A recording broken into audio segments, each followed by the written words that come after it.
ಫಸಲಿನ ಕನಸು ಭಗ್ನ, ಅಧಿಕಾರಿಗಳ ತುರ್ತು ಭೇಟಿ ಕೋರಿ ರೈತರ ಮನವಿ.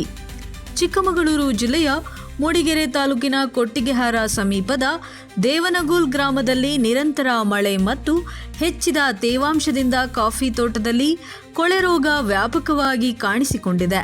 ಸುಮಾರು 3 ಎಕರೆ ಪ್ರದೇಶದ ಕಾಫಿ ಬೆಳೆ ಹಾನಿಗೊಳಗಾಗಿದ್ದು, ಬೆಳೆಗಾರರು ಲಕ್ಷಾಂತರ ರೂಪಾಯಿ ನಷ್ಟದ ಆತಂಕದಲ್ಲಿದ್ದಾರೆ.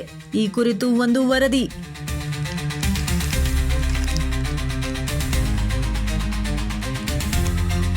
ನಿರಂತರ ಮಳೆ, ಹೆಚ್ಚಿದ ತೇವಾಂಶ, ಇದರ ಪರಿಣಾಮ ದೇವನಗೂಲ್ ಗ್ರಾಮದ ಕಾಫಿ ತೋಟವೊಂದರಲ್ಲಿ ಕೊಳೆ ರೋಗ ತೀವ್ರವಾಗಿ ಹರಡಿದೆ. ರೋಗದ ಬಾಧೆಯಿಂದ ಕಾಫಿ ಹಣ್ಣುಗಳು ನೆಲಕ್ಕೆ ಉದುರಿ ಕೊಳೆತು ಹೋಗುತ್ತಿದ್ದು, ಸುಮಾರು 3 ಎಕರೆ ವ್ಯಾಪ್ತಿಯ ಬೆಳೆ ಹಾನಿಯಾಗಿದೆ. ಈ ವರ್ಷ ಉತ್ತಮ ಇಳುವರಿ ನಿರೀಕ್ಷೆಯಲ್ಲಿದ್ದ ಬೆಳೆಗಾರರಿಗೆ ಇದು ಭಾರೀ ಆಘಾತವಾಗಿದ್ದು, ಲಕ್ಷಾಂತರ ರೂಪಾಯಿ ನಷ್ಟವಾಗುವ ಭೀತಿ ಎದುರಾಗಿದೆ.